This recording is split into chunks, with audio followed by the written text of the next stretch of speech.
So I find myself a little bummed out tonight, so I figure it's a good opportunity to work on one of these guys.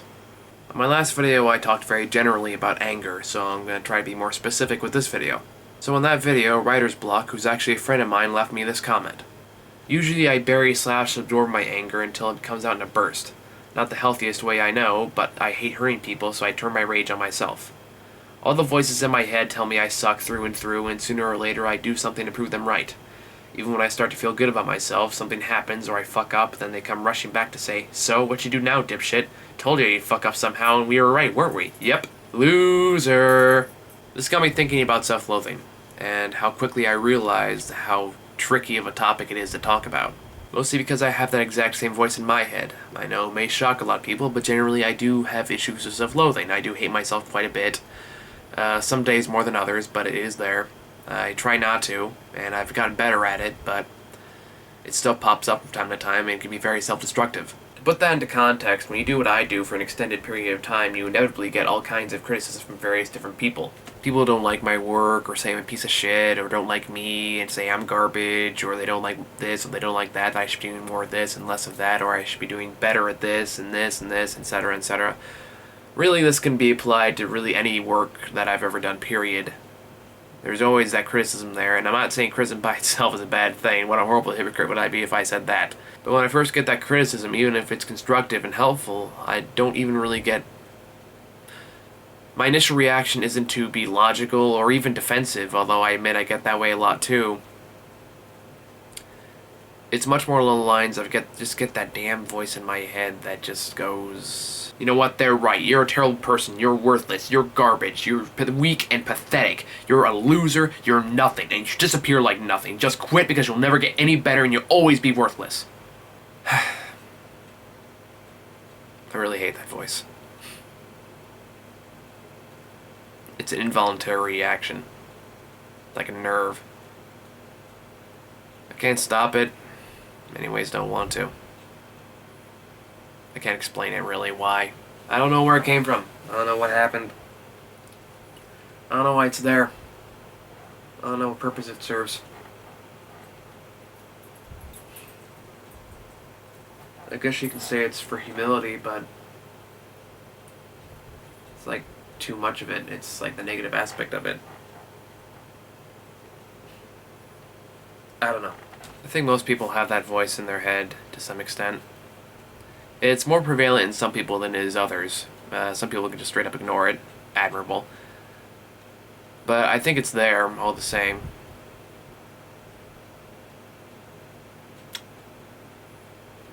I guess it originates differently for every person. For me, I think a lot of it was shame. I was pretty ashamed of myself in my early teens. I was a lonely kid too. That didn't help much. Really hasn't changed much either. I remember growing up, I had this group of online friends, and I apologize for them watching this right now, although I'd be surprised if they were. But back in those days, it sounds silly now when I say it, but at the time, they were the closest friends I had.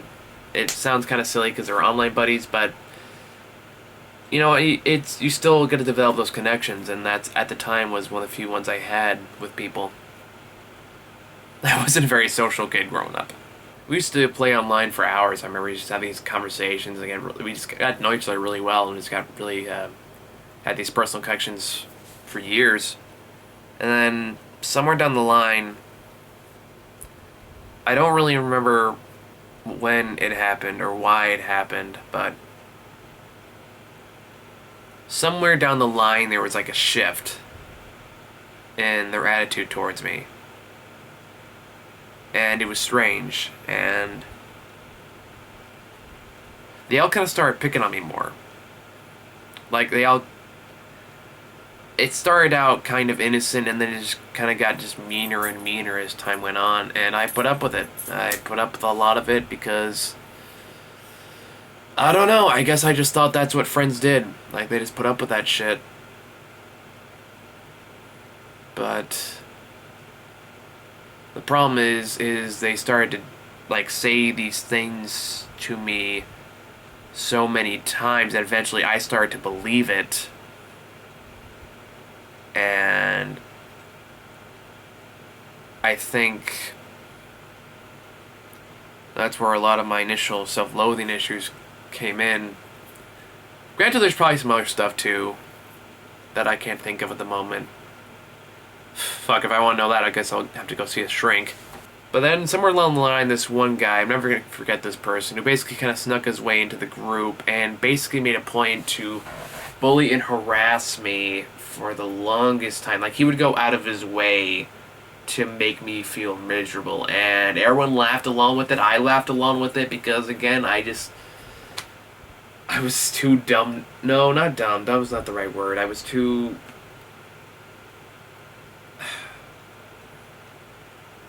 I guess I felt like it was either this or nothing. So I put up with it. Which was a huge fucking mistake. No, you know what it was? It wasn't that I felt it was all nothing. I'm sure that's part of it too. But at the same time, my self-esteem was so fucking low that I honestly thought it was my fault. That I thought if I changed, that if I became better, like if I did this or did that, like if I can just change myself in the right combination of ways, they would accept me and they would stop saying these things to me, and everything would be better, and I would be better, and everything would work out. But of course, it didn't work out that way, and it took me too fucking long to realize that. I think at the worst of it, there was a time when this person just directly called me worthless to my face. And everyone just laughed.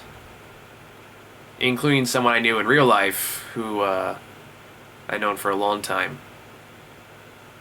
I think that was the last straw for me. I think that was like the tipping point. That's when I realized that I couldn't or shouldn't put up with this anymore.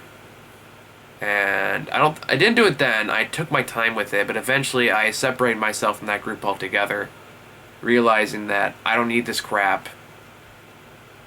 I tried, and I'm sorry it happened this way, but I basically just left them all behind, and I basically became a loner for a long time.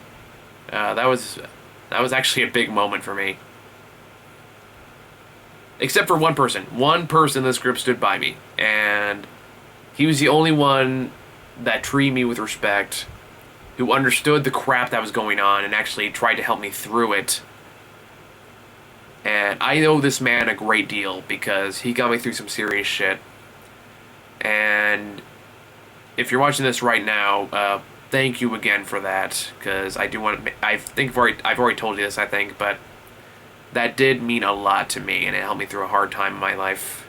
Again, it sounds so silly saying it right now, like talking about it right now, because like you hear about online harassment these days, like cyberbullying like that, and you kind of dismiss it as a silly thing, but it is a real thing to a certain extent, and it does affect people. Especially if you already have low self-esteem and you put up with it because you don't think you have any other options. It's funny to think about, just... God, it seemed like such a big deal back then. Like, it was just this huge thing. And now it's just another chapter just gone. Off topic, but I think the point I'm trying to make with that story is that, and I think I've already mentioned a few times, is that my self-esteem was just so low at the time that I honestly believed that, like, if that group didn't work out, I would never find friends again. I would never be able to sustain myself, that I had to put up with that crap in order to be accepted. Like, that was my only chance, that I needed to put up with that, or else I would just be alone forever. And of course, it was completely naive thinking, and it was such the wrong way to do, but I think a part of it permanently impacted the way I think and behave. And it's stupid now to think that something that should have been so insignificant has such a huge impact on me, but there it is. I know I'm kind of rambling a little more than I usually do in these videos, but I guess my brain's just all over the place right now.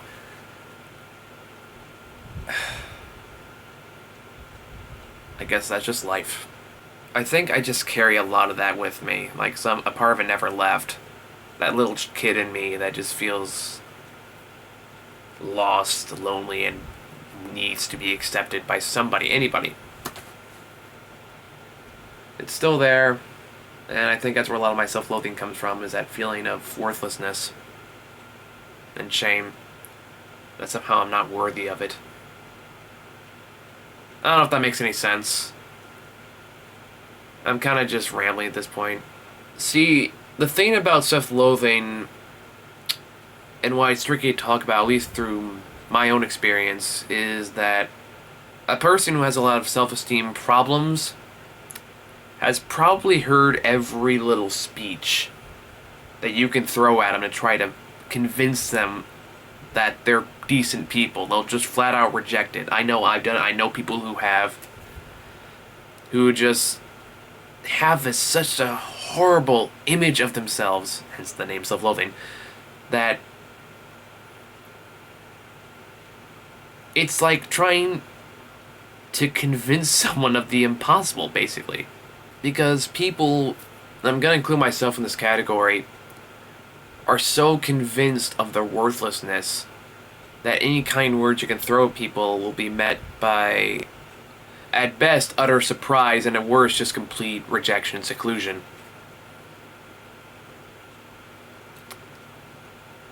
It's like we get stuck in this self-fulfilling prophecy cycle that says that no matter how hard we try, no matter what we do, we're just going to fail, so why bother at all?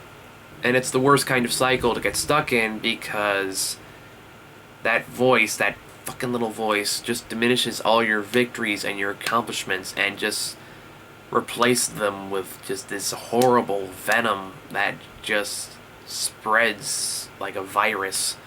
And it just says these horrible things to you, and just something like, for example, do you really think this will last? Why would anything good be waiting for you? You don't deserve it. You may have this now, but it's only a matter of time till you fuck it all up again and you end up alone with nothing like you usually do. And that's when the inevitable failure comes, and the voice just has a fucking field day. It goes, ooh, look, we were right. You failed. You fucked it all up. Now you're screwed. Now you're always going to be this fucking failure like we always said you were. You are this failure. You are nothing. Stay in there in the dirt like nothing you are. I struggled with this voice for a long time. I still struggle with it from time to time. It sneaks up on me. But I have learned a few ways to combat it. The first thing is to start cherishing your accomplishments. To take pride in your work and convince yourself that you can do something, anything good, whether it's big or small. Another thing is to understand that failure is a part of life, and you can't have accomplishments without failures. So the best thing you can do is learn from failures and try to move on as painlessly as possible, but I understand this might be difficult. So the best thing to do is just to admit to yourself that you messed up, but it's not the end of the world, and you'll get over it. Another tip is to convince yourself that it's okay to grieve over a failure. It doesn't make you a worse person for it. But at the same time, it shouldn't paralyze you. So take the time you need to lick your wounds, learn what you need to learn, and get up and try again. It's also important to know that your self-loathing isn't only affecting you. It's affecting people around you. People who care about you, people who don't want to see you in pain, and are willing and want to help if you'll just let them. I'm obviously not speaking to you as a professional, but just someone who's been through that and has tried to learn from the experience. A lot of people don't know this about me, so they may be surprised to hear about it now, but there it is. But I have been through that struggle, and I got through it through some actual professional help and a lot of great people. There are options out there, and they are worth finding and investigating and experimenting with until you find something that helps you convince you of the good of you. So what do you think? What methods do you use to get past self-loathing? Or are you going through it right now? Leave a comment below with something you've experienced in the past or how you've gotten over it, and maybe we'll talk about it. And be rest assured, I do read all the comments, so if you have something you want to talk about, just leave it below, and that's all there is to it. So on that note, thank you all for watching this episode of MTCN Talks, and I'll see you all next time.